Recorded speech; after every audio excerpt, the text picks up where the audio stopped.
Welcome po sa ating bagong series, No Other Gospel. Bakit pa ito importante? Isipin nyo, yung Galatians, 15 to 20 years lang ang nilayo sa resurrection ni Jesus. Nalito na tungkol sa gospel. Paano pa kaya tayo? Kaya kailangan natin talagang diskubrihin ano yung sinulat ni Pablo. Kaya ngayon pa lang sa unang bahagi ng pag-aaral na ito, iniimbitahan ko kayo na talagang samahan kami rito. Bakit? Wag na wag nating ipagwalang bahala ang mabuting balita. Kasi hindi lahat ng mabuting balita mabuti. Kung hindi po ito naaayon sa mabuting balitang galing sa Panginoon Diyos.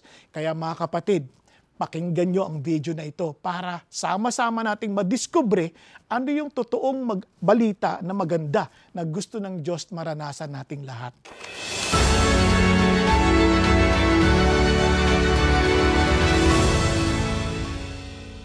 Alam po ninyo, sa mga panahon na ito, mapapansin ninyo, ang mga tao po mahilig sa mga, yung mga bagong bagay. Bagong telepono, bagong diet, ganyan, di ba?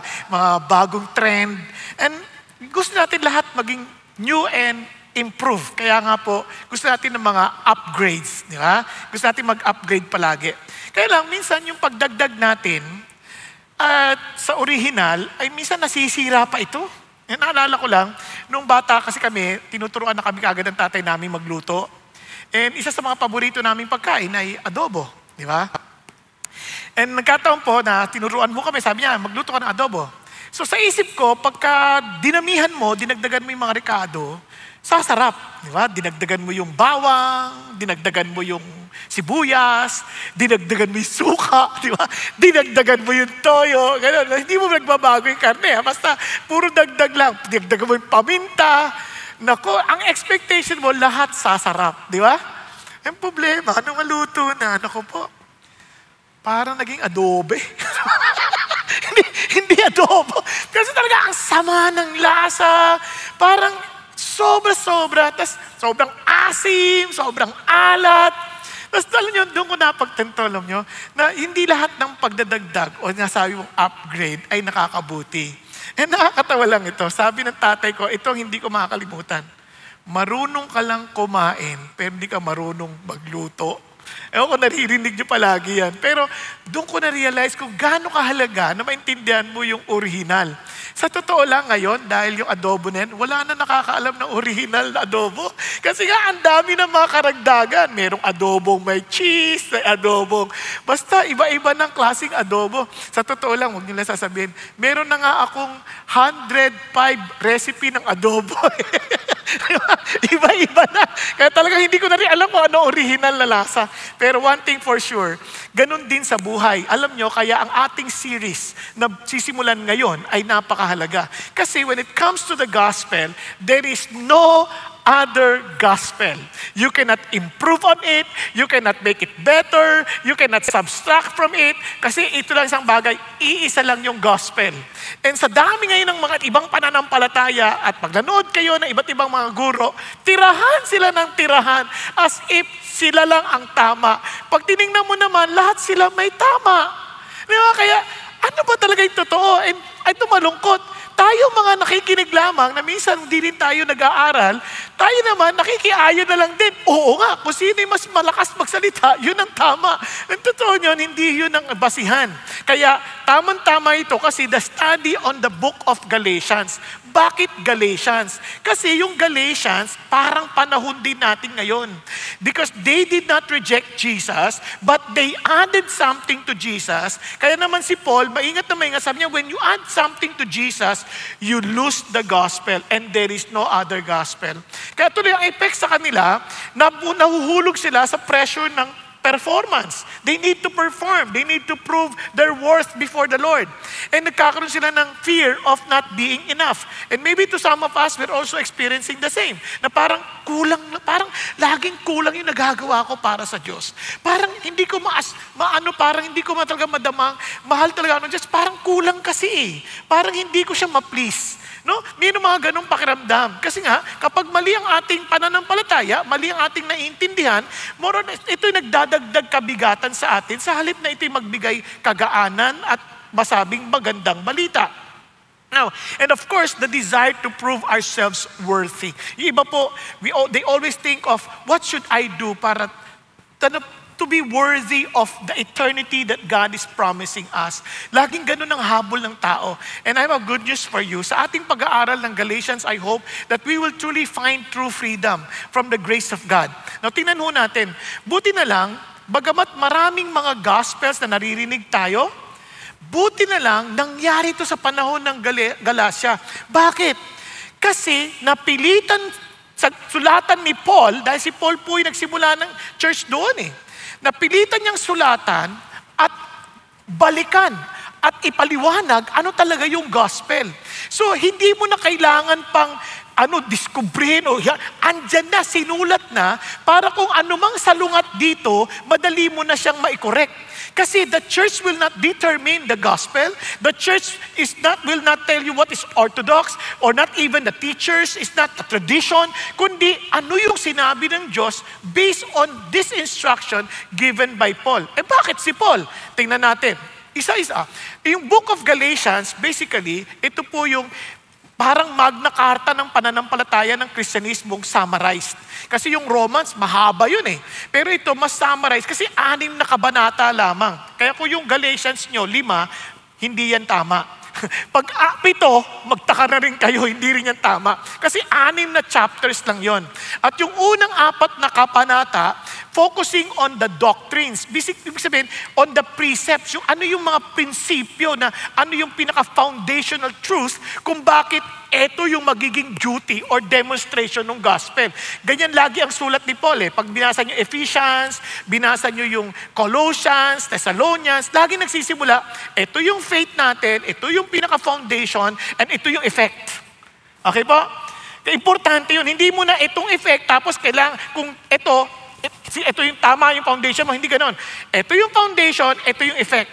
Kaya yung belief will affect the way we behave. Now, kung narinig niyo na po yung idea, laging nasasabi ni Pastor Peter na yung T principle, our thinking affect our emotion, and our emotion affects our action. Naalala niyo po yun? Now, dagdag niyo po ito. Your belief affects the way you think. Okay ba yan? And obviously, it will affect the way you feel. And what you feel will affect the way you move. Bakit importante yon? Kasi kapag ang paniniwala mo hindi tama, makikita mo, mag-iiba rin yung pakikitungo sa mga bagay-bagay. So, ibig sabihin, the way you treat people is because of what you believe. Now, tingnan nyo ha, bakit sinisigawan yung anak natin, kung mga magulang? Bakit may tendency tayo sigawan sila? Kasi isip nila, anak lang kita. Ganun eh. Pero hindi, mali ka. They are created in the image of God. You are to value them because they are created in the image of the Lord. They represent God. Kaya nga we treat people with value because we understand as Christians that they are and we are all created in the image of the Lord. So the way we believe, our belief affects the way we think. The same thing when we do our work, knowing that our work should be at worship to the Lord as we believe, obviously we will do our best in everything that we do to glorify Him. Tama? Pero kung isip lang natin, trabaho ko lang to, para magkakitaan ko lang to ng pera. Katwing umaga, pag nalaman mo, wala pasok bukas, yes! Ang saya-saya mo kasi paniniwala mo, pagkakakitaan lang yan. Pero kung alam mo, worship ito sa Panginoon Diyos, walang pasok bukas, pero praise the Lord pa rin kasi God is in control. Nakuha niyo ibig sabihin na bilang nagbago yung attitude. Pero hindi yung parang tuwan-tuwa ka na hindi ka papasok. Lagi natutuwa ka na you can be of service to somebody else. So yung belief na yon, importante yon. Kaya naman si Paul, he want to correct this, kasi nagkakaroon ng maling pananampalataya sa Galatians. So naisip nila, kaya kailangan niyang i-discuss yung doctrine ng defense of the gospel kasi mali na yung gospel na tinuturo sa kanila eh. Kaya na-distort na. Kaya yun ang chapter 1. Yung gospel na must be defended, kailangan tayuan natin to. Hindi natin to pag-iwawalang bahala. Then the gospel does not contradict the law. Kasi nagtatalo yan eh. Ano bang susunod natin? Yung law o yung gospel? Ano ba talaga pinagkaiba nila? And the gospel makes us children of God, and the gospel brings freedom to the Holy Spirit, and the gospel enables us to bless others. Obviously, hindi ko muna explain sa atin ngayon yan, pero make sure na ito pong bagay na to ay dapat wag natin ipagwalang bahala. Bakit? Kasi, isipin yung mabuti, this was written to the Christians who were in Galatia. Nasusundan. if the non-Christians had to always understand what the gospel is, at nung time na yan, that was written about 15 to 20 years after the resurrection of Jesus, ano pa kaya tayo ngayon? Na 2,000 plus years na ang nakalipas. Kung nung panahon na yon, 15 to 20 years away from the time Jesus Christ resurrected, nalito sila. Ano pa kaya tayo ngayon? Sa dami ng naglilipa na nagtuturo. Kaya the gospel is not only good for the non-Christians, but even for those who are claiming to be Christians. Kaya itong bagay na to, hindi natin to ipagwawalang bahala. Bakit importante yan? So, ano ba nangyari to? Kaya itong si Paul, he wrote this letter, hindi dahil sa gusto niyang patunayan na siya yung mas magaling kaysa sa ibang tao. Hindi. He understood what the gospel happened, or what the gospel did to him. At itong tao na to, he's not only explaining the ABC of Christianity, he is explaining the A to Z of Christian life, of the Christian life. Kaya ganun ka-importante ang liham na to. So may I encourage you, please read the letter. Paulit-ulit. You pray, you read, and let's discuss. Then let's discuss this together. If you have questions, obviously you cannot ask me right after the service, but you can write your questions, put them on the type box para ma-discuss natin. Basta bigay nyo lang kung paano kayo sasagutin. Baka naman isusulat nyo dyan, tapos wala nang pangalan, wala pang address. Paano kita sasagutin? Panginoon, kausapin mo siya. Di ba? Pwede gano'n, di ba? So if you want real answers and you're serious of having the answers, okay lang din tayo magkita after, kahit kung basta sabihin nyo lang sa akin kung kailan, pag-uusapan natin. Okay ba? So bakit pa itong Galatians na dali nilang malito? Kasi ito po, kung mapapansin ninyo, when Paul ministered to them, ito yung area ng Galatia, ang laki. Yung modern Turkey ngayon, most of the Turkey's territory, Galatia yan, nung panahon na yon, sobrang lawak. Ang problema, ito pong Galatia na to, ito ang melting pot ng philosophies, rituals, mystery, religions, and self-improvement systems. Kaya sanay sila na tumanggap ng mga new ideas, new teachings, and new trends. Sabay, kumbaga, nakasanayan nila yon. They're always wanting to have something new. Ito, bago na naman to, bagong idea to, lagi silang ganon, interested sila sa mga ganong bagay. But actually, be very careful sa mga ganon, yung mga tao nagsasabi, wow, we alone discovered this. Wow, we are the first in history. Delikado yung mga ganon. Just like today, sa ating mga panahon ngayon, we have new spirituality, new enlightenment, as in new gospel for the modern people. Bantayin natin, teka muna, tama ba yun? How can I be sure na okay yun? How can I be sure tama yung gospel na hawak ko? Okay po? Kaya nga sa atin, ang mahalaga, you also study this para makapagpalitan tayo ng ating intindi. Para sa ganon, hindi lang kayo parang naloloko ng kung sino-sino. Kaya pag sa sandaling sinabi ng church na, oy, kami lang ang may authority magpaliwanag, wala kayong karapatang basahin yan, kabahan na kayo. Kasi sinasarado na yung pagkakataon sa ating diskubrihin ng sarili or imbisigan natin mismo ano yung ating pinag-uusapan. Okay ba yan? Kasi even the Bible supports that. In Acts 17:11, the Bereans are nobler in character because they're so eager to listen to the preaching of Paul, and after which they will examine it daily. Grabe, ini-examine pa nila. Kaya naman, sabi ng Holy Spirit, they are nobler in character. And to many of us, tanggap lang ng tanggap, bahala na, magandang pakinggan. No? Minsan nga, hindi na talaga natin iniintindi. It's just a matter of duty na kailangan kong pakinggan to. But of course, hindi kayo. Dahil kahit bumabagyo, nandito kayo eh. Di ba? So, ating pong pag-usapan. So, ito po ang unang idea. First, so the chapter 1, don't distort the gospel. Posible ba yon? Yes, because it already happened in Galatia. Kaya naman, there is no better news than the gospel, but don't distort it. In other words, ito po kung gaano kahalaga yan. Una, if we are to share the gospel, we want to share it with accuracy. So nakatanggap na kayo ng mga NDRFCC alert. Sabay-sabay, parang sinasabi, lagot kayo, hindi na kayo makakauwi. Huwag kayong mag-alala, sama-sama tayo. Kaya bukas na tayo magtatapos. Hindi. Tatapusin natin kaagad para, huwag kayong mag-alala, kakauwi tayo lahat. Okay, so to understand this, 3 points na dapat natin huwag kakalimutan. The true gospel, una-una, cannot be changed. Hindi mo pwedeng baguhin yan. Hindi mo pwedeng dagdagan. Hindi mo pwedeng bawasan. Nagkakaintindihan? Pangalawa, the true gospel is from God. So obviously, if it is from God, you cannot change it. Di ba?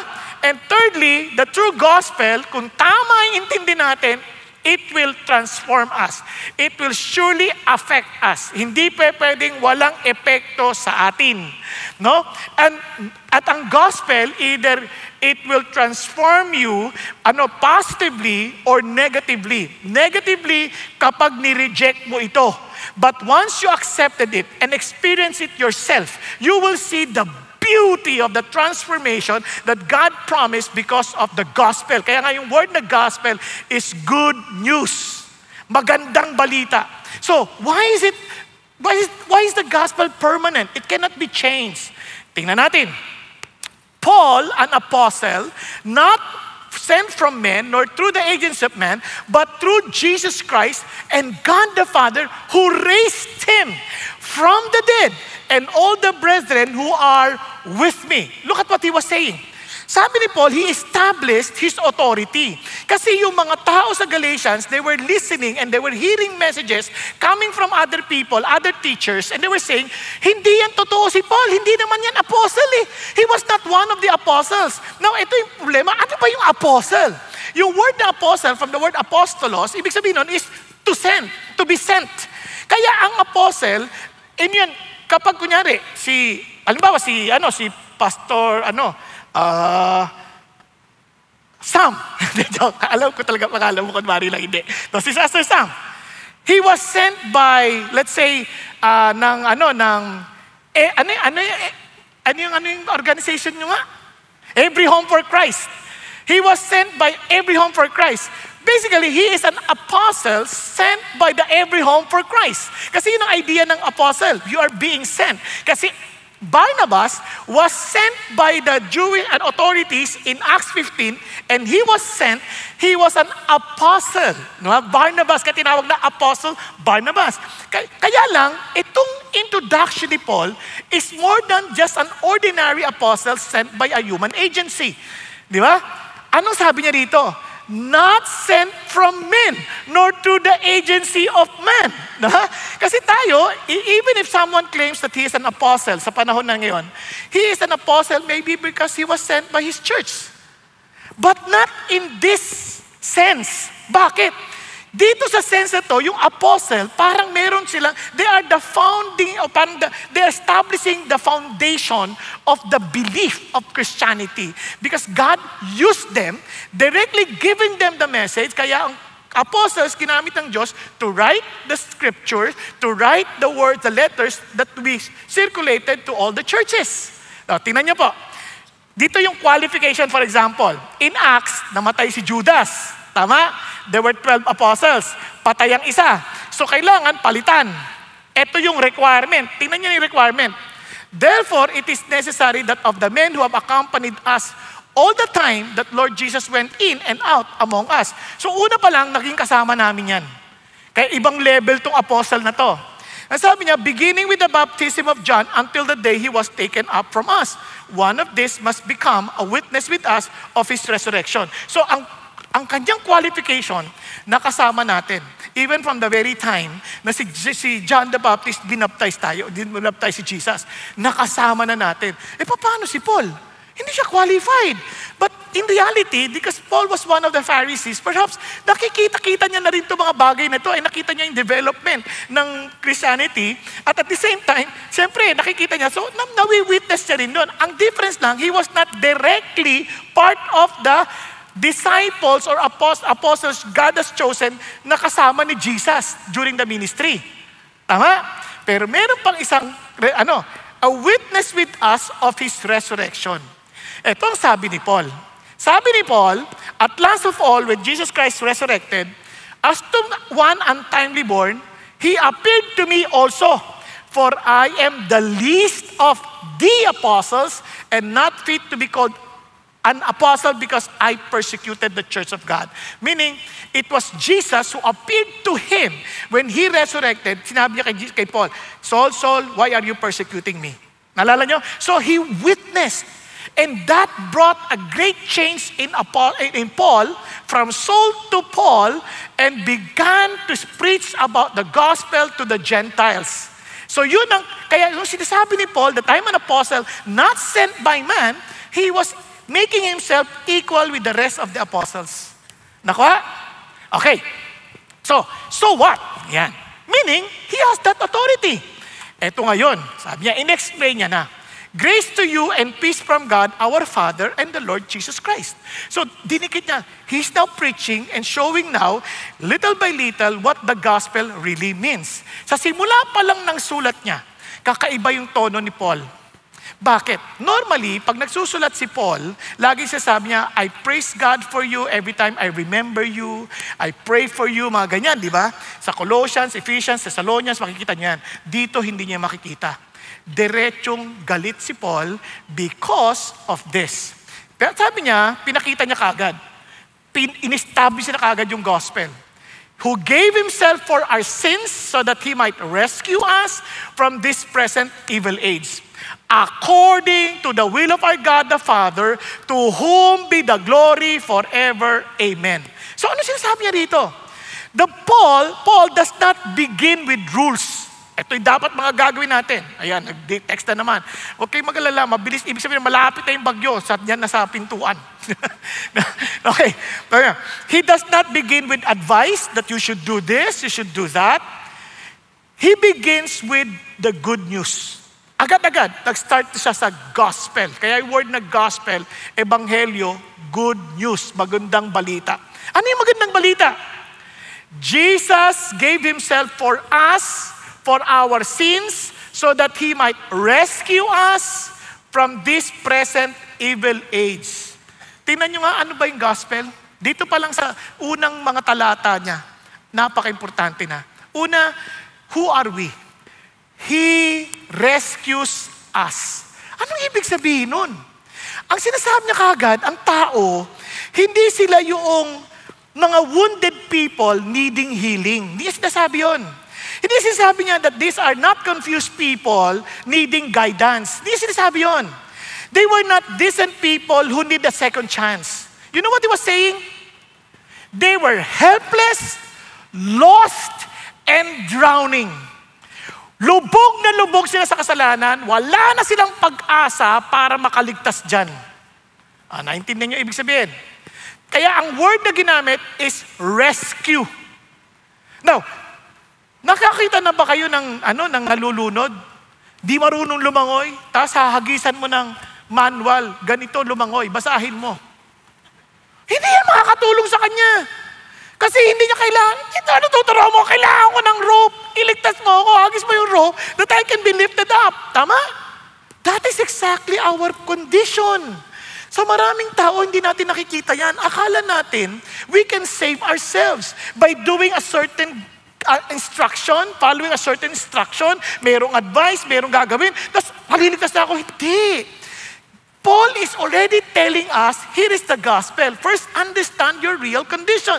Our condition, we are totally helpless. We cannot save ourselves.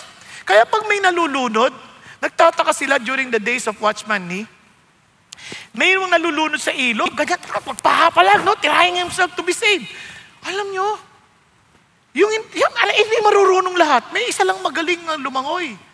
Hindi gumagalaw. So everybody, ba't hindi mo iligtas? Nakaantay lang siya. Nakantay lang. Nung lumulubog, wala nang magawa, saka lang tumalon yung swimmer. Bakit hinintay mo pang parang halos mamatay? Kasi hanggat tinasubukan niya pang iligtas ang kanyang sarili, pwedeng ako pang mapatay niya. Kaya kailangan, sumuko na siya at talagang aminin niyang wala na siyang magagawa. And that's the only time I can come in and save him. Ganon ang unang idea ng gospel. Na until you have really admitted to yourself that you cannot save yourself from sin, hindi ka maliligtas. Na ano pa yung symptoms ng sin? Gusto nyo maintindihan na makasalanan tayo? Papakita ko lang sa inyo. Si Adan at Eva, when they ate the fruit of the knowledge of good and evil, prior to the eating, naked sila. Hindi nila pinapansin kung naked sila because they're never been self-conscious. And they were just doing things normally. Nung kinain, biglang naging conscious sa sarili. Biglang ang inisip na lagi, sarili. Napansin nyo? Kaya alam nyo kagad makasalanan tayo eh. Masyado tayong concern sa sarili natin. Kaya pansin nyo, pag naglalakad ng tao, nakakita ng salamin sa mall, biglang, ganun-ganun yan. Nagpuporma. Tapos nakikita niya lang. Paglakad ulit, nakakita na naman salamin. Titigil. Parang nakalimutan niya na itsura niya kanina. Bakit? Sobrang conscious sa sarili. Kahit nga sa bahay namin, meron kami pong malaking salamin. At doon ho nakatapat yung upuan ng yung sa sala. Tuwing may bisita ako at doon sila nakaupo, ang hirap kausapin. Hindi sila tumitingin sa'yo. Nakatingin sa salamin. Habang nag-uusap, parang galaw na ganyan. Sabi ko, natatawa ka na lang kasi talaga sobrang conscious sa sarili. Kaya yung iba nga nalilate na sa pag-attend ng service, kaiisip ng kanilang itsura. Di ba? Talagang kung ano-ano nilagyan ng pilik mata, sumobra, ay naku, buburahin na naman, ang tagal-tagal.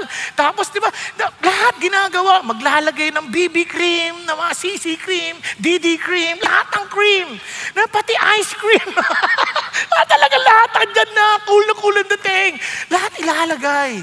Nakakatawa. Tapos yung damit, pagsukat, ay nakakaitim, ay nakakaputi, ay nakakataba, ay nakakapayat. Ang dami ng pinili. Wala na akong damit.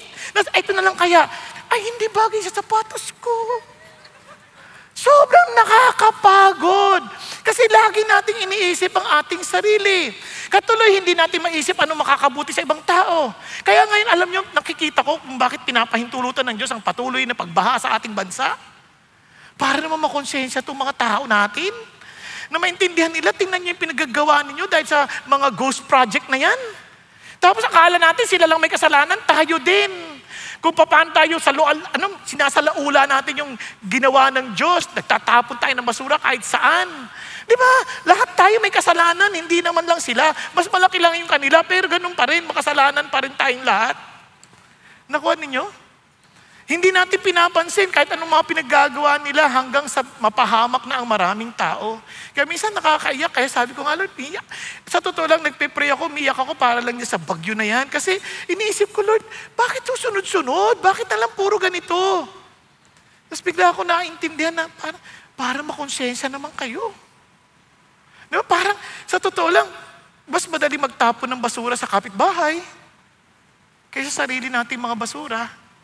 Yung mga candy lang, tingnan nyo yung mga upuan nyo dyan. Minsan may mga chewing gum pa sa ilalim eh. Diba? Christian na tayo. Hindi kayo. Sa umaga pa yan eh. Dahil Sabado. Anyway, but what I'm trying to say is this. Yun ang kondisyon natin. Kaya nga, we are the one causing problem to ourselves. Kasi yung sin na yan, grabing present evil age yan, apektado lahat eh. So who can save us? Kaya nga kung walang gospel, sino tutulong sa atin? Katulad sinasabi sa inyo, yung nagbibigay ng donation para sa mahihirap. Minsan yung nag-aayos na ng donation, pag nakita bago to, sayang. Anak, tinan mo nga. Sukatin mo nga, baka bagay sa'yo. Paltan mo ng pantalon mong luma. Ano ba, korupsyon din yun? Wala tayong pinagkaiba. Kung hindi Diyos ang magsasabi sa atin, mahihiya, hindi tayo titigil eh. Hindi tayo titigil. Pag sinabi, Lord, anak, hindi sa'yo yan. Sorry lang. Hindi na po. Kasi walang contentment ang tao dahil yan ay dala ng kasalanan.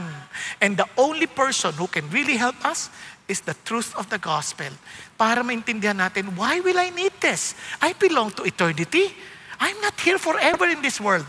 Bakit ako dito mag-i-invest ng maraming mga bagay na hindi ko naman madadala sa langit? Nagkakaintindihan? Now, ito pang nakita natin, mapapansin nyo, it's not only that we are hopeless Ano sabi niya? He gave Himself for our sins so that He might rescue us.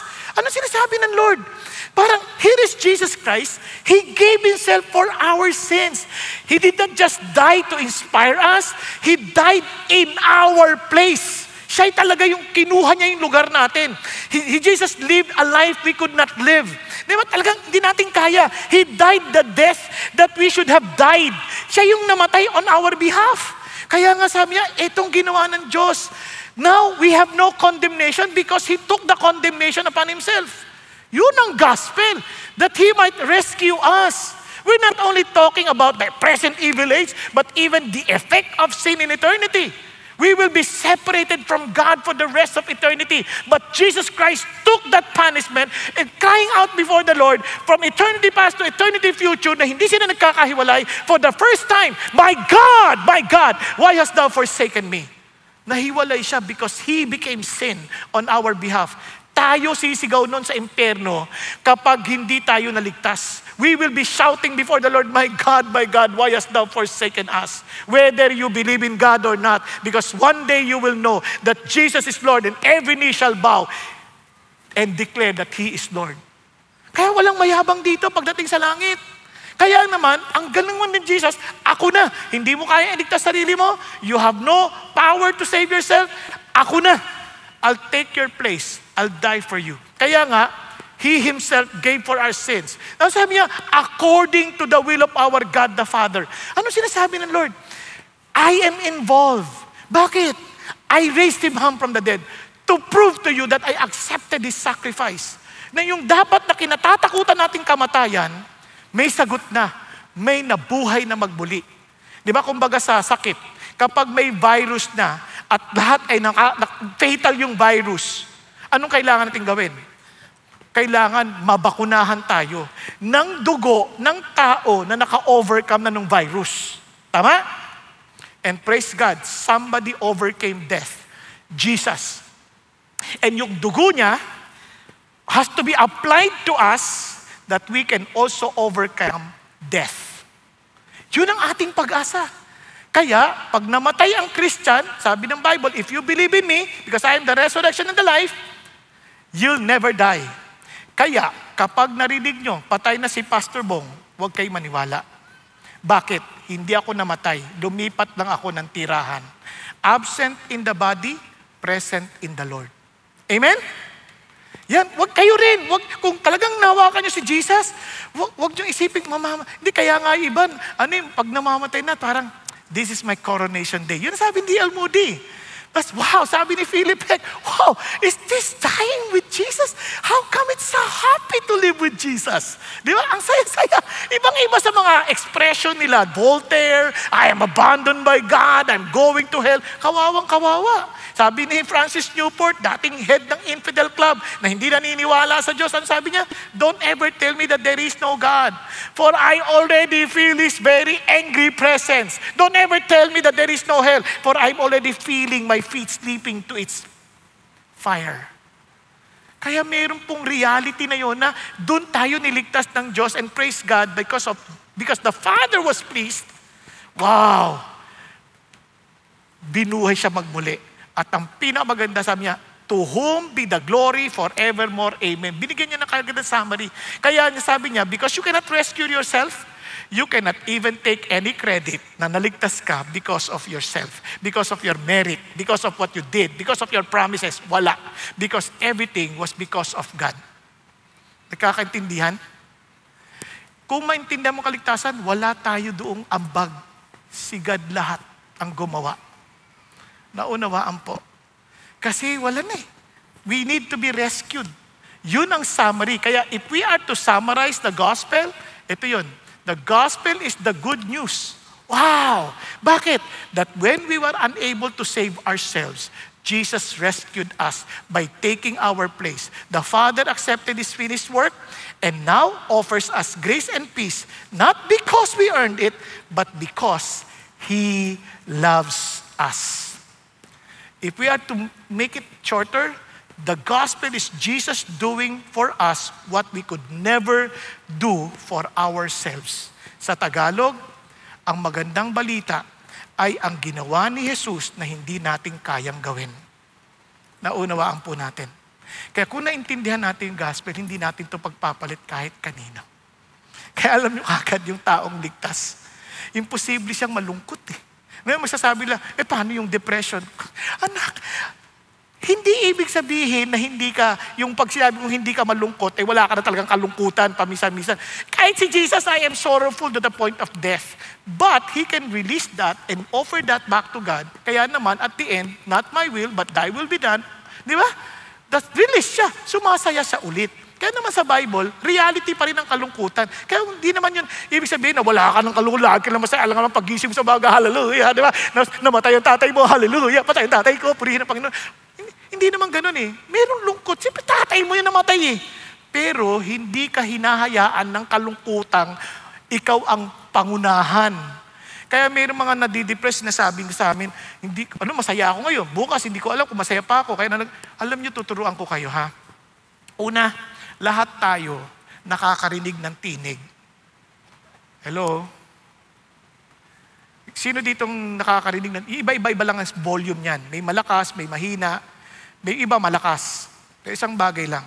If that volume, if that voice is telling you to kill yourself and also to put you down, alam nyo galing yan sa demonyo. Kasi he is the accuser of the brethren.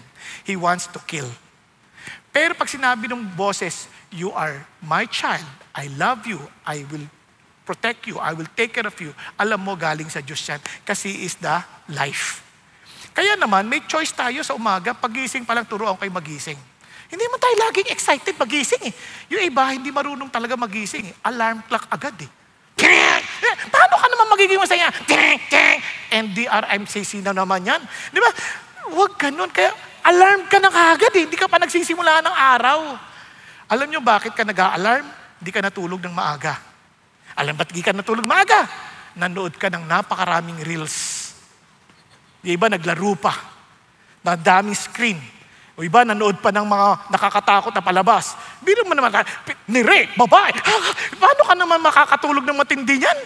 Di ba? Ni-rape ng kapitbahay, pumasok sa bintana. Nakatingin lang sa bintana. Wag, kailangan matuto ka rin matulog agad. Pahinga ka, 30 minutes before, matutulog ka, wala ng screen. Okay ba? Tapos, magpasalamat ka sa Diyos sa buong maghapon at matulog ka na. Dahil alam mo, when I'm afraid, I put my trust in the Lord. Amen? O pagtulog mo, pagising mo, habang pagising mo, una-unat ka kagad para yung dugo mag-circulate. Diba? Tapos, biglang, ngumiti ka. Habang madilim, ngiti ka. Para yung emotion mo, medyo magpositibo na agad. Kailangan mo rin yun eh. Ngiti ka. Ano yung ngingiti ko? Basta ngumiti ka na, nagising ka pa. Diba? Yung palang ikangiti mo na, tapos magsalamat ka, Lord, thank you po sa panibagong araw. Salamat, mahal mo ako. Kahit ayaw sa akin ng ibang tao, ang mahalaga, mahal kita at mahal mo ako. Okay ba yan? O, tapos tayo ka na. Punta ka na, maghilamos ka na. Pagkatapos, magbasa ka ng Bible, magkinig ka ng magandang tugtugin. Hindi yung puro masasamang balita. Ngayon, kasi joy is a choice. At lalong meron na tayong kanapanan na maniniling masaya kasi we have the good news every day. Isipin nyo, nung papunta ako, tinatanong ako, meron pa bang service ngayon? Bakit? May bagyo eh. Sabi ko, Lord, alam mo, yung mga newscaster, susuungin yung bagyo eh. Ako newscaster ako ng good news eh. Ba't naman ako matatakot sa bagyo? Naintindihan niyo po? Sabi niya, i-announce na lang natin na wala ng service. Wag. Paano kung konti lang dumating? Pero mo nagbiyahe yung konti na yun. Pagkatapos wala ako rito. Naman. Kung ako nga, pinatawag ng boss sa trabaho, bumabagyo, pupunta ako eh. Kasi pag hindi, sasisesantehin ako. Di lalo na yung Diyos na aking provider. Bakit ako tatakbo? Amen? Kaya ilagay natin sa isip natin yon. May choice ako kasi yung Diyos ko, mabuting balita. Paano kung mamatay ka? Hindi ako mamamatay. Lilipat lang ako ng tirahan. Di ba? Takuan ninyo, paano kung mabaha ka? So, nakalangoy ako ng libre. Ang daming dapat ipagpasalamat. Huwag na natin itong pahabain pa. Okay po?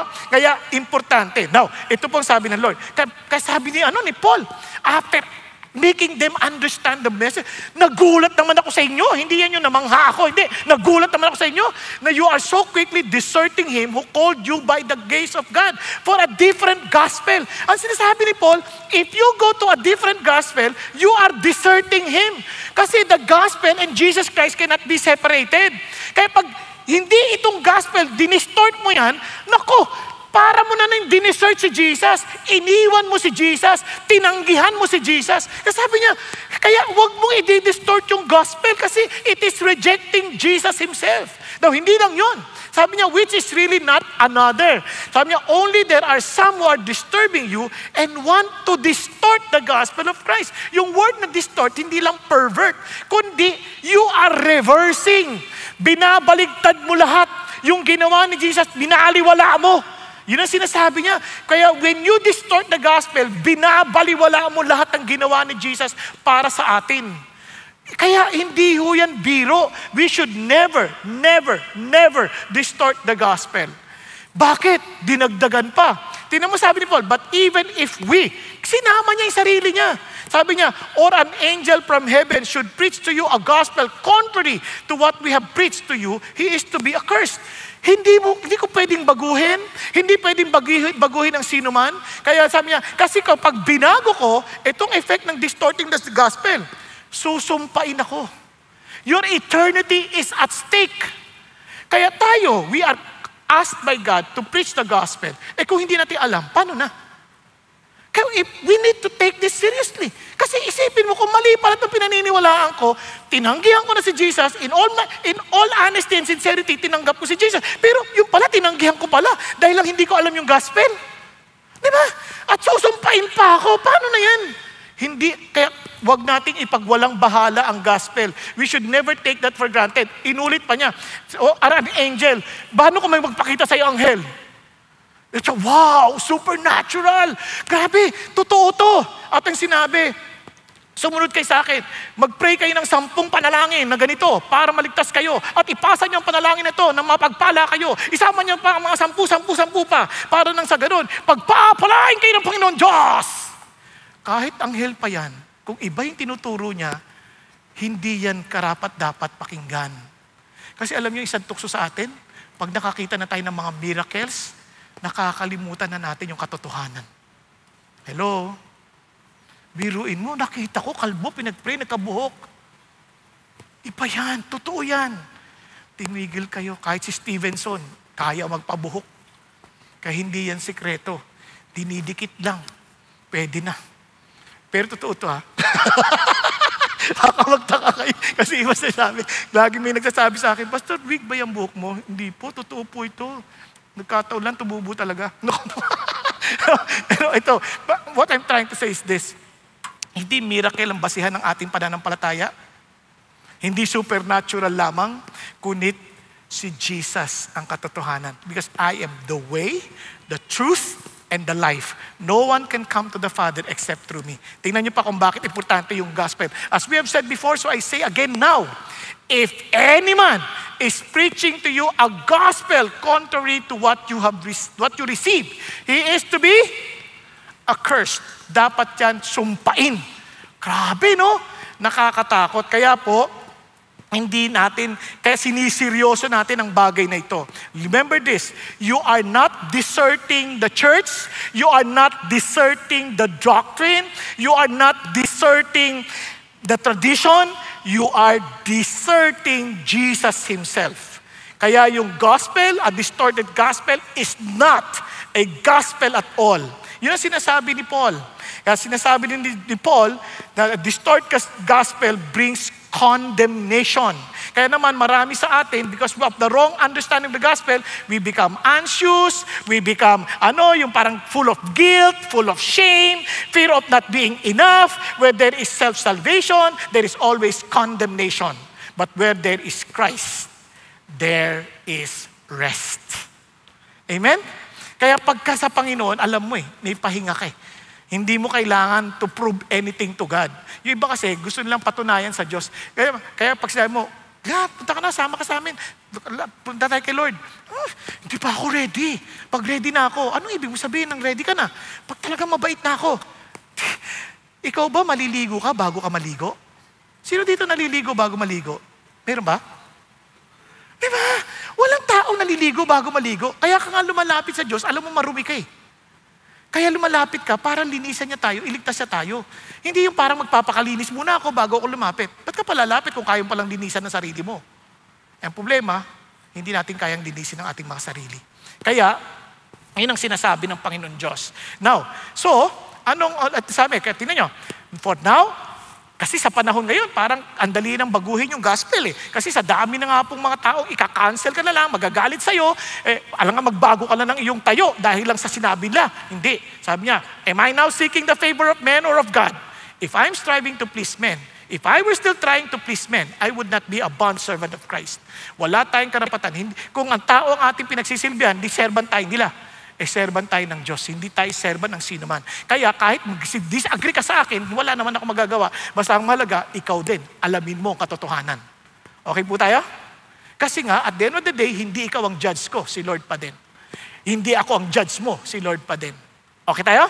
Kaya, let us always look to that. Kaya, tinan nyo ha, kaya why we must not distort? If we change the gospel, we depart from Christ Himself. You cannot keep Jesus and lose the gospel. A changed gospel is no gospel at all. If you add anything to grace, you lose grace. A false gospel leads to spiritual bondage and anxiety because now you must be on your own Savior.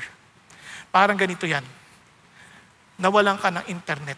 Tumawag ka sa internet provider. Ma'am, wala akong internet. Ganun ba? O sige, bisitahin mo ang aming website para malaman mo ang instruction paano maayos. Wala ngang internet! Naintindihan ninyo? Ganun din po ang kaligtasan ng Diyos. Wala kang magagawa dahil wala kang ang koneksyon. But Jesus came down to save us. Amen? That's the gospel. So, ngayon, di lalong hindi mo mababago kasi the gospel is from God. Look at what Paul said. Sabi niya, for I would have you know, brethren, that the gospel which was preached by me is not according to man. Hindi to galing sa tao. Sabi niya, for neither I received it from man. Hindi ko nakuha to sa tao. Nor was I taught it, but I received it through a revelation of Jesus Christ. Si Jesus mismo. Yan, sabi niya, for you have heard of my former manner of life in Judaism. Can you imagine? Kilala niyo ba si Paul? Sobrang zealous siya to the point that he was bringing Christians to court or to imprisonment. At hindi lang yun, pinapapatay pa niya. And sabi ganun, how I used to persecute the church of God beyond measure and I tried to destroy it. Now, and I was advancing in Judaism. Ibig sabihin, hindi siya umaatras sa kanilang tradisyon at sa kanilang mga pananampalataya in the past. Lalo pa siyang lumalago.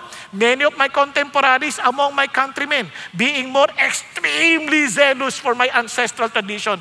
Lalong mas expert ako kaysa sa mga kasabayan ko. Ano sabi niya?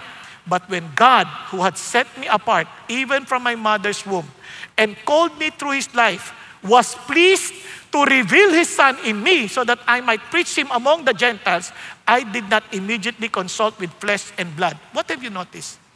When God was pleased to reveal Himself to me, alam nyo, itong malaking bagay, no? Alam nyo, itong ganda sa gospel. Hindi tayo ang naghanap dyan eh. Siya ang nagpakita sa atin. Tingnan nyo mabuti. Minsan hindi nga natin alam na kailangan natin ng rescue eh. Hindi natin alam kung ano problema natin. Basta we just try to figure out, siguro may problema lang ako psychologically, siguro may problema lang ako mentally, siguro may problema lang ako. Hindi. Ang problema natin, we are separated from God. And maliban ipakita sa atin ng Diyos yun, hindi natin maintindihan eh. Kasi sabi niya, nung nireveal ni God sa akin, kaya minsan kahit anong share mo sa isang tao, kahit pinaliwanag mo na from Genesis to Revelation, hindi talaga nila makuha. Talaga sabi niya, it doesn't make sense. Laging ganon. Hindi lang yun, aawayin ka pa. Kahit doon ko lang naintindihan, alam mo, kahit ang gabo-labo na ng buhay nila, kahit ang gulo-gulo ng buhay nila, pagpipilitan pa rin lang tama sila. Kahit walang kaayusan ng buhay. Tapos sinasabi mo na yung solusyon, ayaw pa rin lang paniwalaan. Kasi nga, unless the Lord reveals Himself to us, hindi natin maintindihan ang gospel. And God was pleased. And alam niyo yung ginawa niya, tinasabi niya, from my mother's womb, pinrepare na ako ng Diyos. Alam niyo bang hindi aksidenteng nandito kayo? Bakit? Ang dami gusto pumunta pero natakot sa bagyo. But God chose you. For what reason? Para maintindihan nyo, hopefully, yung gospel. Tama ba? Because He loves you. He cares for you. He wants you to be saved. At ganun din sa mga nakikinig online. Huwag kang tumayo. Ibig sabihin, baka paluto ka na, bigla mo narinig yung gospel, para paalala sa'yo ng Diyos, unahin mo ko. At sa totoo lang, may mga tao, biro mo magpapakamatay na, nakarinig ng mensahe ng Diyos. Nakakilala sa Diyos, hindi na nagpakamatay. Di ba nakakatuwa yung ganung mga kwento? Mga mag-asawang maghihiwalay na. Naayos dahil nakita lang Diyos. Naayos sila. Hindi makita ng ibang tao yun. Paano naayos sila? Ikikwento nila, hindi nila maintindihan. Until the Lord opens their eyes. I did not immediately, para masigurado ko, hindi muna ako nag-consult sa ibang tao. At kanino man, sabi niya, nor did I go up to Jerusalem, hindi muna ako nagpunta ron dahil alam ko sila yung aking inuusig eh. To those who were apostles before me. But I went to Arabia and returned once more to God. Sinetel ko muna to sa Diyos. Usap tayo, Lord. Linawin mo to sa akin na mabuti. Then, after 3 years, I went up to Jerusalem to become acquainted with Cephas. Pagdating na sa chapter 2, makikita nyo, pinresent niya yung gospel na natanggap niya para siguradong tama yung gospel na kinuha niya. Kasi for accountability purposes. And stayed with him 15 days. Sabi niya, I did not see any other of the apostles except James, the Lord's brother. O, di ba? Amazing, no? And sabi niya rito, now in what I am writing to you, I assure you before God that I am not lying. So sinasabi niya, sinasabi siya, hindi ako nagsisinungaling. Tanong mo sila, Cephas. Tanong mo yung mga pupunta sila rito at papakita ko sa inyo hindi ako nagsisinungaling. Bakit? Because I received the message and surprisingly, walang pinagkaiba. Wala silang naidagdag kasi wala kang idadagdag sa message. Parang ganito. Nakakain na kayo ng Lucky Me? Naranasan nyo na yung sa kakain nyo ng Lucky Me, dagdag na kayo ng dagdag ng iba't ibang ingredients, hoping that it will become better. Nagdagdag ng cheese, nagdagdag ng kamatis, nagdagdag ng kung ano-ano, hanggang sa kinalabas, hindi na Lucky Me, kundi Malas Me. Ang sawa ng lasa. Parang ayaw mo nang kainin. Sa dami mo na idagdag, mali-mali na. Ako, ano nangyari dito? Ano sinasabi ng Diyos? Kasi mahilig tayo sa ganyan, yung dagdag na kung ano-ano, di ba? Minsan nga, nagluto ako eh. Nasarapan sila nung minsan, tapos dinagdagan ko ng dinagdagan. Yung mga anak ko, ayaw nang kumain, ako uuubos na marami. Ako, wala lang kakain dito, kundi ako lang. Kasi hindi nila maintindihan yung lasa. Di ba? May mga ganong pangyayari and ganyan ang gospel. You see, the gospel isn't something we improve. It's something we receive, believe, and live. Kaya wag na wag kayo mag-invento ng gospel. Pinapasa lang yan. Wag na wag kayo maniniwala, kami lang nakakita nito. Na yung gospel nagsimula sa Pilipinas, manigas kayo. Hindi nagsimula sa Pilipinas. Nagsimula kay Jesus. Sa Old Testament pa lang, pinakita na ng Diyos yan. Nakuha natin? Kaya hindi yan nagbago. Hindi yan nagbago. Kaya ingat na ingat tayo na parang dito umusbong yung propeta tapos kung saan nanggaling, dito nagsimula yung gospel na yan. Hindi yan totoo. Kasi ang gospel, tinanggap natin yan. And Jesus, ang gospel plus nothing equals everything. But Jesus plus anything equals nothing. Hindi mo yan mababago. Hindi mo yan pwede baguhin because it came from God. Nagkakaintindihan? Kaya po, maging warning ni Paul, I'm afraid that as the serpent deceived Eve by his craftiness, your minds will be led astray from the simplicity and purity of devotion to Christ. Talagang si Christ lang, walang halo. For if one comes and preach another Jesus whom we have not preached, pwede pala yun, ibang Jesus? Yes. Si Jesus plus. Yan, may kasama. Laging may kasama. Pag may ganon, matakot ka na. Whom we have not preached, or you receive a different spirit which you have not received, or a different gospel which you have not accepted, you bear this in mind beautifully. Kaya nga ang warning ng Lord, even among teachers, kaya ako dito ako takot lagi, kasi we will be judged stricter. We will receive a stricter judgment, kaya ako, I'm making it a point, kahit sinisigurado ko, kinoconsult ko ang marami, pati sa kasaysayan, ito ba talaga yung pinasa? Ito ba talaga yung pinasa? Nagkakaintindihan, and we praise God kasi may Bible eh. Kaya basahin mo naman. May nagtanong nga sa akin, paano mo nabasa yung Bible? I pray, I read, I pray, I read, I pray, I read. Then, Saka ako kinukuha yung mga observation, tapos tinatry kong interpret, tanungin anong cultural background nito, tapos pagkatapos nun, pray ulit, tapos ita-translate, tapos saka ako titingin sa commentary. Saka lang ako titingin sa commentary. Bakit? Para debatihin kung ano yung sinabi ng commentary, kasi komentaryo lang ng tao yun eh. Di ba? Para tingnan kung meron kaming pagkakaparehas, uy, praise God, at ba't hindi kami nagkaparehas? Nagtatanungan kayo. Kahit wala siyang, hindi mo siya masagot, ako lang. So, tapos after nun, nadadagdagan pa yung application mo. So, hindi ka nakabatay sa commentary, nakabatay ka sa Espiritu ng Diyos na patuloy mong pinabasa paulit-ulit hanggang sa ipakita ng Diyos sa atin kung anong gusto niyang ipaharap. Tingnan nyo, kasi I.W. Tozer, ginaya ko po yun eh. Pag nagbabasa ng Bible, nakaluhod, Lord, turuan po ninyo ako. And amazing, God would reveal to him words na talaga naintindihan, eto pala yun, eto pala yun. Kaya nga, pagtataka kayo, unless na bigay sa'yo ng Diyos, hindi mo ma-enjoy. Kasi tingnan nyo, nung una ko nabasa yung Bible, hindi pa ako marunong eh. Nakatanggap ako ng blue na Bible. Yung Gideon, pinamimigay yun eh. Binasa ko. Sabi lang, naku, Abraham begot Isaac. Isaac begot Jacob. Jacob begot Judah. Ang bigat naman nito. Walang kwenta. Tinapon ko talaga. Hindi ko naintindihan eh. Pero when I was so down at naglalakad ako, nagtatanong ako sa Diyos, God, nilikha mo lang ba ako para magdusa at maghirap? Bakit ba ako nandito sa lupa na to? Kasi mahirap ang buhay namin. Naranasan ko magdyaryobote, magtinda ng putot kutsinta, nag-aaral, nagtatrabaho, tapos lagi kang tinatawag na nog-nog, mabaho, pangit, lahat. Lahat ng pangalan na maririnig mo na hindi mo gustong pakinggan, natatawag sa'yo, pritong saging, lahat. Ako, sakit-sakit sa loob. Sabi ko, bakit mo ako nilikha ng ganito? Tapos nakakita nga ako nung I found it na aklat. Hindi ko alam, Bible din pala yun. Sabi ko, Lord, kung ito talaga makakatulong sa akin, kausapin mo naman ako. Kasi hirap na ako eh. Binuksan ko, tinuro ko lang ganyan. Buti na lang. Hindi ako marunong, may pagka-superstitious. Tinuro na lang ganun. Buti na lang talaga hindi yung si Judas, nagpatiwalakal. Di ba? Kakatakot yun. Ang nabasa ko, therefore, if anyone is in Christ, he is a new creation. The oldest pass away, behold, the new has come. Sabi ko, God, gusto ko mabago buhay ko. Totoo ba to? Makikipag-isa ako sa'yo? Tapos, babaguhin mo ako. Kung pwede bang testing muna? Pwedeng testing? Kasi taga Marikina ako eh. Ang Marikina, naku, alam niyo kung magsalita ang Marikina, mapahilig magmura. Kunyari, kumakain lang ako, nakatikim ko na masarap, damay nanay mo. Sigurado ka. Talo, di ba? Kunyari, kausap ko nanay mo. Mamaya, may dumaan na magandang kotse. Sigurado yung nanay mo damay. Matadamay sila. Walang kinalaman. Pero ito, for surprisingly, nung sinabi ko yun, Lord, tanggalin niyo naman po yung pagmumura kasi hindi na maganda no? Papuk-puk-puk pa ako kasi huwag niyo nang sasabihin na sa Kristan ako eh. Tapos nagmumura ako palagi. So pinupukpuk ko yung bibig ko, di nakakahiya. Hindi lang yun, pati mata ko. Kasi, pero huwag niyo na lang sabihin, hindi naman lahat ng sa Kristan kapareho ko, no? Mababait yung iba eh.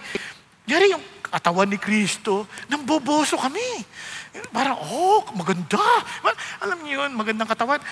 Nakakahiyang sabihin. Ganon kami. Kaya sabi ko, Lord, tulungan mo naman ako. Alam niyo, palaway din ako kasi mayroong tinatawag na small man syndrome eh. Maliit akong tao.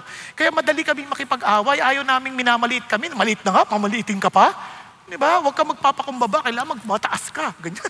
Awayin mo na agad. Patulan mo para matakot. Parang ganun. No? Pero sa totoo lang, di ka papatulan dahil maliit ka. Pero ito, alam nyo, no? Di yun nga, nagulat ako. Biglang gustong-gusto kong basahin yung Bible. Ang ganda, ang saya-saya. Totoo pa to? Ang ganda naman ito.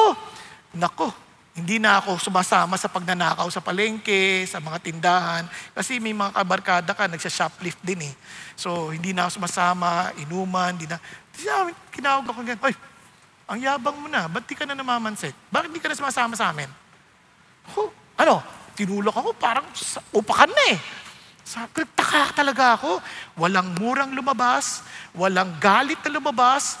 Ang lumabas sa bibig ko, ang paghihiganti ay di sa akin. Yan ang nasusulat. Ito'y sa Diyos. Sabi, nagulat, Padre Damaso, ano nangyari sa'yo? Tinawag akong Padre Damaso tuloy. Pero alam niyo, nagulat talaga ako. Sabi ko, wow. Tama nga ang sabi ni Lord, if anyone is in Christ, he is a new creation. Dahan-dahan, binabago ka ng Panginoon Diyos. Amen po?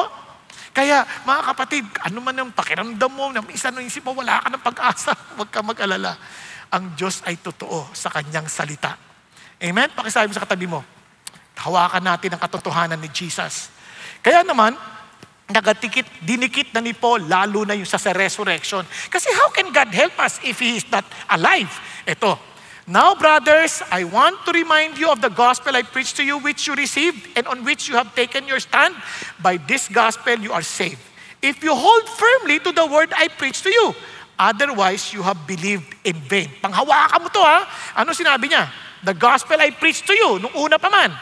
For what I received, I passed on to you as of first importance, that Christ died for our sins according to the Scriptures. Naalala nyo?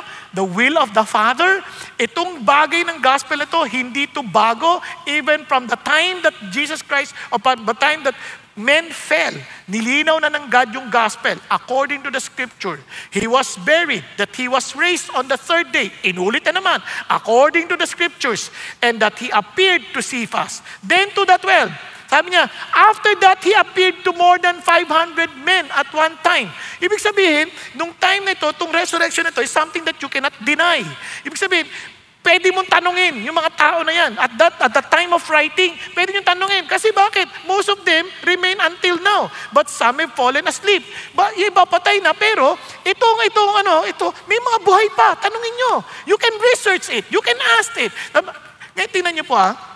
Halimbawa, sabihin ko sa inyong namatay si Ninoy dahil umangkas sa motor, na aksidente, patay. Maniniwala kayo? Hindi. Bakit? Ba't hindi kayo maniniwala? Buhay ka na nun eh. Di ba? Alam mo hindi siya pinatay hindi siya natumba sa motor. Alam natin, kasi yung marami doon nakitistigo, nakita pa nila na sa news, na talagang namatay siya, binaril. Tama? Okay ba yan? Kasi nga buhay pa. Ibig sabihin, hindi mo pwedeng itago yung muling pagkabuhay ni Jesus kasi you can still ask. Kaya naman, hindi lang yun. He appeared to James. At itong si James, kapatid ni Jesus na hindi naniniwala sa kanya, na naging leader ng church. Then to all the apostles. Remember the apostles? Nagtago yan. Nung nagsasuffer si Jesus, hindi lang sila nagtago. Talagang takot na takot sila. They denied Jesus. Pero all of a sudden, they're willing to live and willing to die for Jesus. And last of all, to the one untimely born, He appeared to me also. Remember, I was a persecutor of the church. Biglang tingnan mo, ako na nagpipreach. Kung hindi ko ba naman nakita yan na buhay ulit. At kaya sabi ni Paul, if there is no resurrection of the dead, not even Christ has been raised. And if Christ has not been raised, then our preaching is vain. Your faith also is vain. Kaya sa lahat ng pananampalataya, ito lang ang pananampalataya na yung pinaka nagsimula, buhay. Halimbawa lang, nasa daan ka, sabi nga ng isang pastor, nasa daan ka, nalagay ka sa crossroad, hindi mo alam kung dadaanan, may dalawang nakahigang tao. Sinong tatanungin mo? Isa patay, isa buhay. Kanino ka magtatanong? Sa buhay, siyempre. Di ba? Makakasagot eh. Kaya si Jesus ang tamang pagtatanungan. At ang ganda kay Jesus, hindi niya ituturo sa iyo yung daan. Ako ang daan, sabi ni Jesus. Ang punto niya, hindi mo kailangan malaman kasi kahit alam mo, hindi ka makakapunta. Susunduin kita. Dadalhin kita sa aking palasyo. O, di ba? Yun ang ginawa ni Jesus. Ako mismo magdadala sa iyo sa tatay ko. Yun ang, kaya nga, buti na lang, buhay siya. Amen po? Kaya dahil kung buhay siya, it proves Jesus is who He claims to be. It validates the true gospel message. It guarantees our forgiveness and salvation as He claimed. It assures us that there is life after death. It proves our faith is grounded on history and not myth. Problema mo na yan pag hindi mo pa yan pinag-isipan. Isipin niyo ito mabuti ha. As Father we are, from the time that it transpired, the more evidences we get to prove that He indeed rose again from the dead. Amazing! Now, tingnan niyo po. Kaya ho si Lord Darling, Chief of Justice ng England, Alam mo, sabi niya, there exists such overwhelming evidence, positive and negative, factual and circumstantial, that no intelligent jury in the world could fail to bring in a verdict that the resurrection story is true. Ito, kasi alam nyo, sa science kasi, you have to redo it. Hindi mo lang pwedeng i-redo yung death at resurrection, no? But you can find the truth through evidences. Kumbaga parang legal way of parang legal way of proving something. So ganun ang ginagawa nila. Ang sabi ni John Singleton Copley, Attorney General yan ng Great Britain, Solicitor General of British government, alam niya. Sabi niya, I know pretty well what evidence is and I tell you such evidence as that of the resurrection, for that resurrection has never broken down yet. Now, sa modern times, ito, kilala nyo na to, si Attorney Lee Strobel. Hindi ito naniniwala sa Diyos. Pero yung asawa niya, naniwala sa Diyos, nagbago. Sabi niya, anong problema ito? Kaya ang kanyang background, Master of Studies in Law from Yale Law School, former investigative journalist and legal editor for the Chicago Tribune, Pulitzer Prize-winning journalist. Inaaral niya, inimbestigahan niyang mabuti. Kaya, sabi niya sa kanyang aklat, The Case for Christ, the resurrection is the supreme vindication of Jesus' divine identity and his inspired teaching. It's the proof of his triumph over sin and death. It's the basis of Christian hope. It's the miracle of all miracles. It's the foreshadowing of the resurrection of his followers. Sarap. Kaya naman, naging mananampalataya din si Lee Strobel. Kaya mapapanood niyo po yung kanyang pinagawa niyang pelikulang The Case for Christ. Di ba? Nakakatuwa. Marami pa yan. Si John Lennox, Oxford mathematician. Sabi niya? Christianity is a faith that is built upon evidence. It invites investigation, not blind leap, not empty tomb, and the eyewitness testimony are not legends. Sabi niya, they are historical claims that demand an explanation.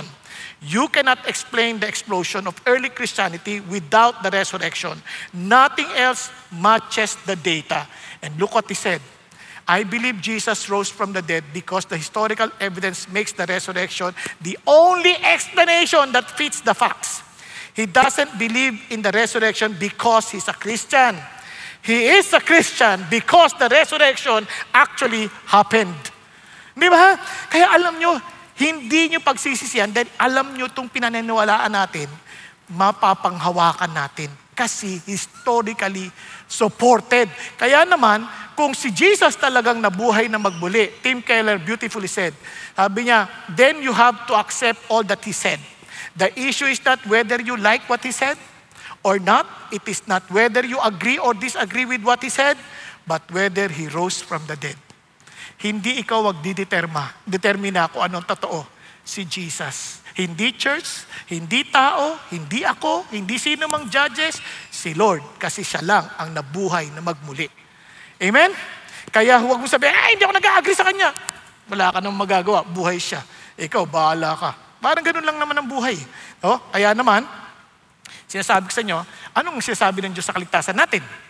For by grace, you have been saved. Patuloy, na talagang tuloy-tuloy yan. You have been saved through faith, and this is not of yourself. It is the gift of God. Basahin natin mabuti. Not as a result of works, so that no one may boast. For we are His workmanship created in Christ Jesus for good works, which God prepared beforehand so that we would walk in them. Naintindihan natin? Exam. Let's see. Ang hindi makasagot ng tama, hindi uuwi. Based on that passage na binasa natin, anong tamang sagot dito? Faith in Jesus equals salvation. Faith in Jesus plus good works equals salvation. Faith in Jesus equals salvation that leads to good works. Isang beses lang magtataas ang kamay, ha? Now, para sigurado tayo, uulitin nating basahin para may kodigo tayo. For by grace, you have been saved. Sa biyaya ng Diyos, ikaw ay nangaligtas sa pamamagitan ng pananampalataya. Hindi ito dahil sa iyong sarili. Hindi ito ay regalo ng Diyos. Hindi ito resulta ng iyong ginawa upang hindi ka magmalaki. Dahil tayo ay Masterpiece, ibig sabihin talaga, masterpiece, special na gawa ng Panginoon Diyos.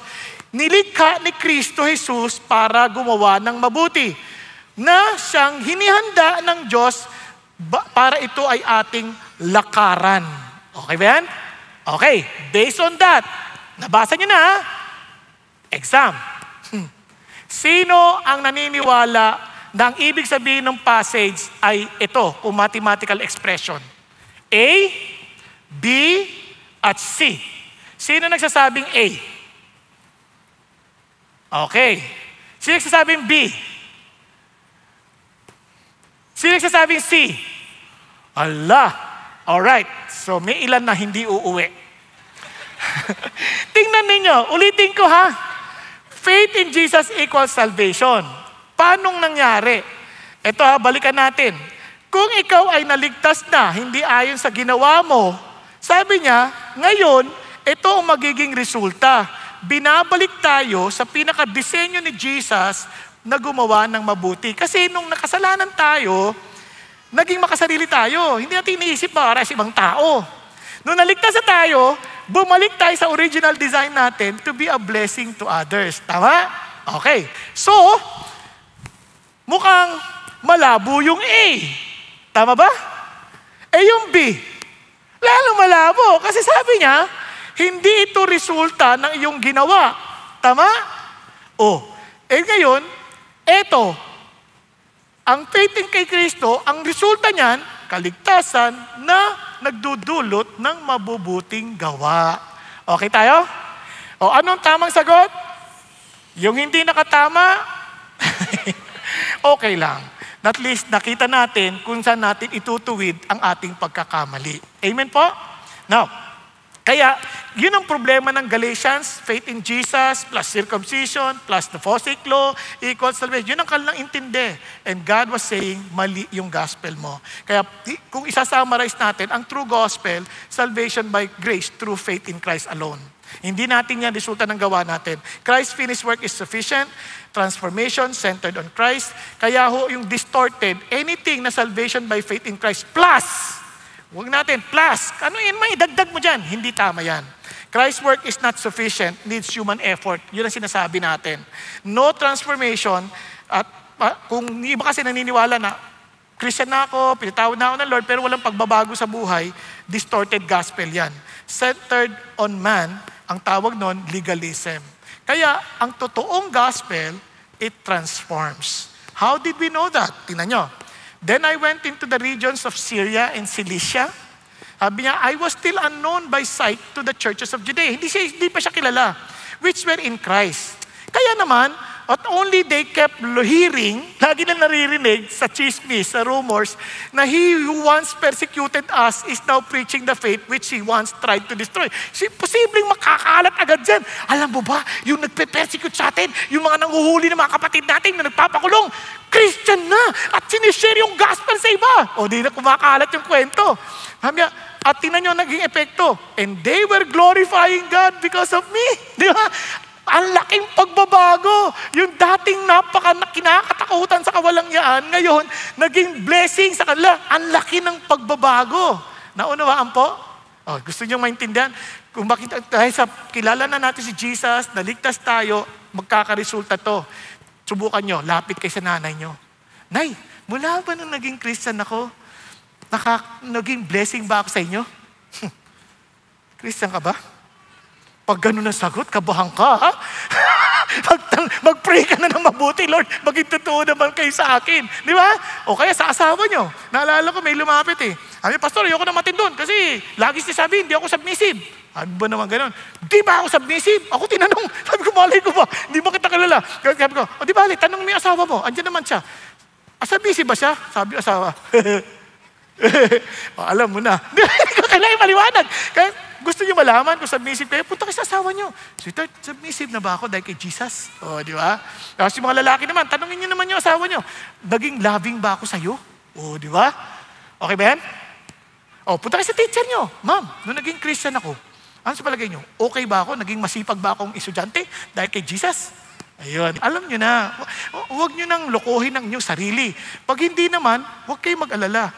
God is just waiting for you to really say, Lord, I need you. Di ba? Hindi ka naman niya kinukutin. Kaya ka pinapunta rito para marinig mo itong mga bagay na ito eh. Tandaan ninyo ha, kaya nagtatransform yan, itong warning ni Lord. Beloved, I felt the necessity to write to you appealing that you contend earnestly for the faith which was one for all handed down to the saints. Pinasa na. For certain persons have crept in unnoticed. Those who were long beforehand marked out this condemnation. Ungodly persons who turned the grace of our God into licentiousness. Ginawa nilang lisensya sa kasalanan, yung kaligtasan na tanggap nila kay Lord. Paano? Mali ang intindi nila. Kasi pag tinanggap mo si Lord, dahil siya yung Panginoon mo, He is now your Master and Lord Jesus Christ. Hindi ikaw magdidikta at magsasabi kung ano tama at mali. Babalik ka kay Jesus. Ano ang tama at mali kay Jesus? Nagkakaintindihan? Hindi, dito ba ako, Lord? Hindi ikaw magdidesisyon. Si Lord ang magdidesisyon para sa iyo. Kasi the idea, nung sinabi ng Lord ng kasalanan, do not eat the fruit of the knowledge of good and evil. Sinasabi ni God, let me determine to you what is good and evil. Don't decide on your own. Eh, ang tigas ng ulo ng tao, kinain yung prutas by saying, Lord, wag mo kami pakilaman. We will discern on our own. It's rebellion against God. Now that you belong to God, balik ka na ulit sa original design. Let me determine to you what is good and evil. Amen? And that's really part of the reality of Christianity. Now, let me end. Let me end with a story. Ito po ay tungkol sa isang village of the lawmaker. Sa village of the lawmaker, doon po sa mountain village na yon, meron pong isang napakatalinong leader na siya po ay tagasulat ng batas at siya rin po ang judge who enforced them. Ang ganda lang dito, siya po ay respetado sa mga batas na ginagawa niya kasi fair and right. And pinagtitiwalaan siya ng tao. Siyempre, mahirap nating ma-imagine ngayon yan. No? Kasi maraming nang mabatas sa atin. Mambubutas eh. Di ba? Hinahanap lang yung butas, paano makakatakas? Kaya ang hirap silang mahuli. Di ba? Kaya nga sinasabi ko sa kanila, yung pera, yung sasabi lang, mahirap hanapin yan. Walang paper trail yan eh. Dapat isabatas nila na kapag ang mambabatas o mga nasa government gumastos beyond 10,000, dapat dumadaan sa bangko para lahat may paper trail. Paano ka nakabiling coaching ganyan? Di ba? Kasi may pinagdaanan yan. Hindi pwedeng wala. Kaya minsan yung mambabatas natin, hindi ka pareho nitong mambabatas na ito. Kaya one day, yung village discovered that someone had been stealing grain from the community storehouse. Merong nagnanakaw ng grains. Seryosong krimen yun. Kasi pag winter na, wala na silang kakainin. Saan sila kukuha ng grain? So, sabi ng lawmaker, yung pinaka-lawmaker, yung wise man, whoever is stealing the grain must repay it and receive the full penalty of public flogging. Yung paghahataw sa likod, nakakamatay yun. Pag 40 times yun, full extent. Everyone agreed, justice must be done. Tuwan-tuwa sila. But when the thief was caught, yun ang malaking problema. The entire village talagang nagulat. Bakit? Kasi yung magnanakaw, ang anak na dalaga ng lawmaker. Paano niya gagawin yun? Pag pinalusot na to, hindi na sila maniniwala. Ngayon, pagpaparusahan naman to, anong klaseng tatay yan? Hindi man lang ipagtanggol yung anak. Saan ka lulugar? Sala sa lamig, sala sa init. Punta ka na lang sa labas. Huwag ka na sa sala. Hindi, ang gulo na.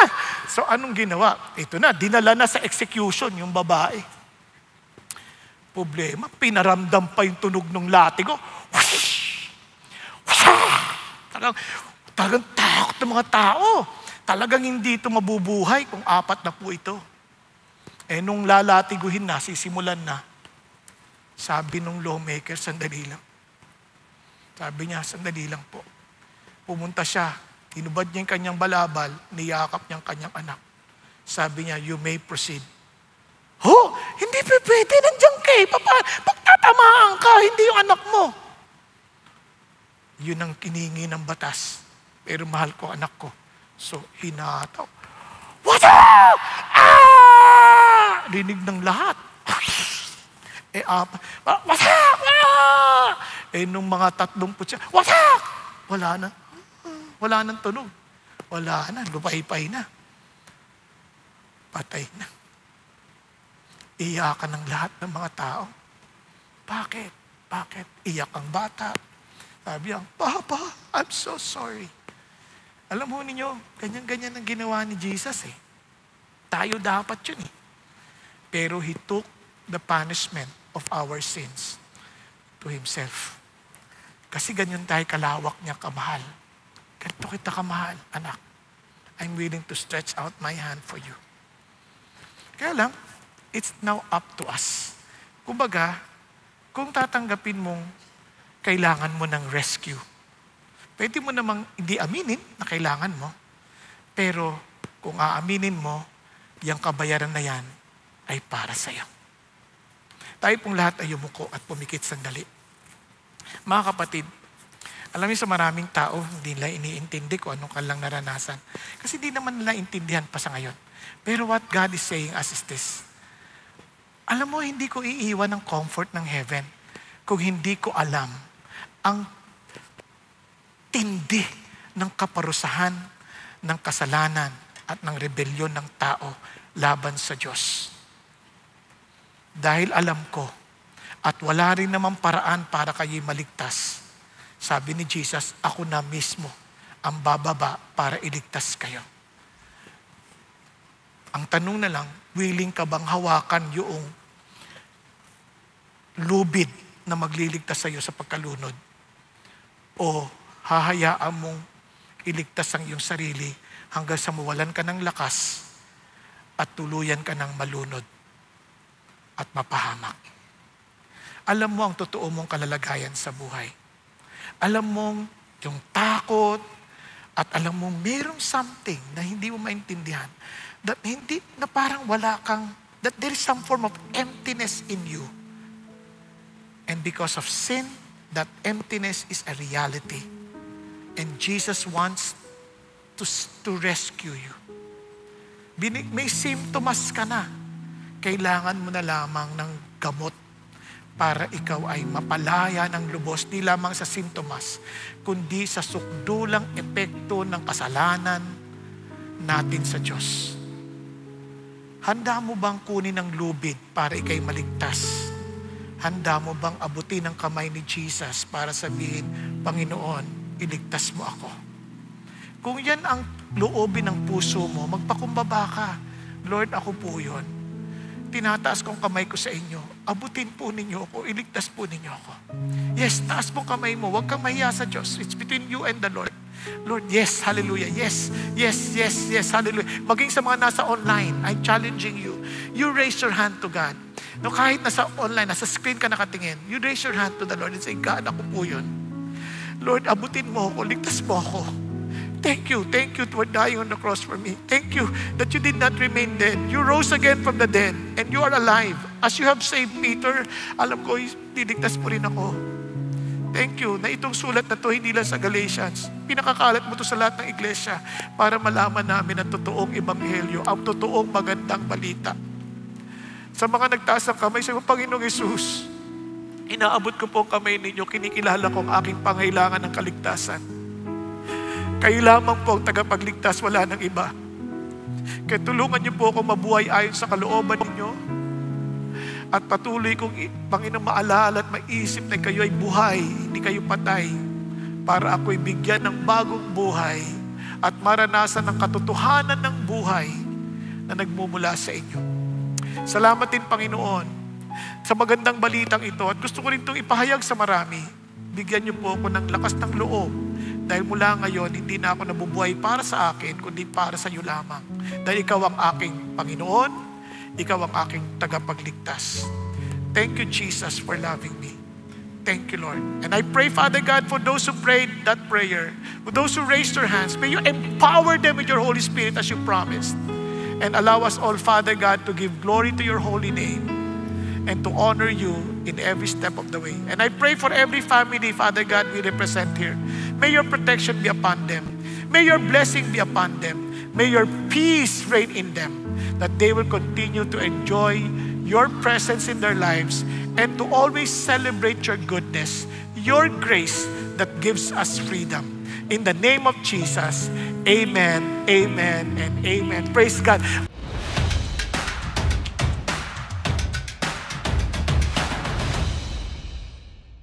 Magandang araw, CISA family. Welcome to Sunday Fast Track. We ask real-life questions and we give you biblical truths. Ako po si Patrick Estacio mula sa Big Singles Ministry at kasama po natin ang ating butihing pastor, Pastor Bong Saking, upang sagutin ang inyong mga katanungan. Pastor Bong, magandang araw po. Magandang araw, Patrick. Maraming salamat po sa inyong mensahe kanina. Salamat din. Purihin ng Panginoon Diyos. Opo, at para po sa unang katanungan, sa dami ng tinuturo ngayon, hindi lamang sa mundo kundi sa Christianity in general. At sa dami rin po ng denominations, paano natin malalaman kung ano talaga ang totoo? Ayan. Alam nyo, kahit bagamat marami pong mga denominations kumakalat sa ating daigdig, isang bagay na dapat nyo maintindihan, may mga mensahe, kumbaga mayroong fundamentals ang Christianity na hindi mo pwedeng basagin, hindi mo pwedeng baguhin. Pero sa mga non-essentials na bagay, minsan nagkakaiba-iba talaga tayo. Dahil sa may mga cultural differences din tayo sa pagtanggap ng mga mensaheng na yon. For example, may mga bagay na angkop sa mga Hentil at hindi angkop sa mga Hudyo. Ganun pa man, may mga fundamentals. Ang basic fundamentals, siyempre, una-una, sino si Jesus Christ sa atin? Kasi siya yung sa Kristyanismo eh. Without His resurrection, lahat ng ating pananampalataya useless. Kaya, importante yon. Naniniwala ba tayo na si Jesus ay nabuhay na magmuli? At kung nabuhay siya na magmuli, ibig sabihin, pinagtitibay niya yung kanyang claims kung sino siya. Na everything He claimed about Himself, ay yun yung bagay na hindi natin pwedeng ipagwalang bahala. Kinlaim niya na siya lang ang tagapagligtas. Kinlaim niya na walang ibang paraan to go to the Father except through Him. Kinlaim niya na mayroong buhay na after life here on earth, may buhay sa kabilang sa eternity, whether eternal death or eternal life. Kaya siseryosohin natin 'yon. Pag sinabi niyang ayaw niya ito, sundin natin yung gusto niya kasi sinabi niya 'yon eh. Kasi ang epekto ng gospel, hindi natin gagawin 'yon para makamtan natin yung kaligtasan. Yaman din lamang naligtas tayo, sumunod tayo ngayon sa kanyang kagustuhan. Kaya prutas 'yon, yung pagsunod sa Panginoon instead of a way to earn salvation. Yan. Kaya gusto malaman sino si Jesus sa buhay mo. Yan. Maraming salamat, Pastor Bong, sa pagsagot ng aming unang katanungan. Para sa ikalawang katanungan, Pastor Bong, wala ba talagang ambag ang ating mabubuting gawa sa ating buhay na walang hanggan? Alam mo, yung tanong na yan ay napakaganda. Kung ang pinag-uusapan natin ay kaligtasan, walang ambag ang mabubuting gawa. Kasi ang kaligtasan, talagang dahil lang kay Kristo. Kaya nga, tayo ay convicted criminals na, kumbaga, for the wages of sin is death, di ba? But the free gift of God is eternal life. So kung ikaw ay convicted criminal, you're just waiting for the final execution, which is death. No? And ang bait ng Diyos kasi, ang tanging paraan lang na para maligtas ka dyan, bigyan ka ng pardon. Dahil just si God, si Jesus ang umako ng kaparusahan para tayo ay maligtas. Now, anong role ng mabuting gawa? Yun ang resulta ng kaligtasang ating natanggap na ibalik tayo sa original design natin to do good works. Di ba? Kasi when we were created, tayo ay magsisilbi sa lahat ng creation ng Diyos. So, binalik niya tayo sa ganung purpose. Kaya alam niyo yung kasalanan, napakamakasarili, lagi nakasentro sarili. But the moment you realize na ikaw ay ligtas na, pinatawad ka ni Kristo, dito iniisip mo na ngayon, paano ka magiging pagpapala sa ibang tao. Alright, maraming salamat, Pastor Bong, sa pagsagot ng aming katanungan. And that's it for CCF Sunday Fast Track. God bless everyone.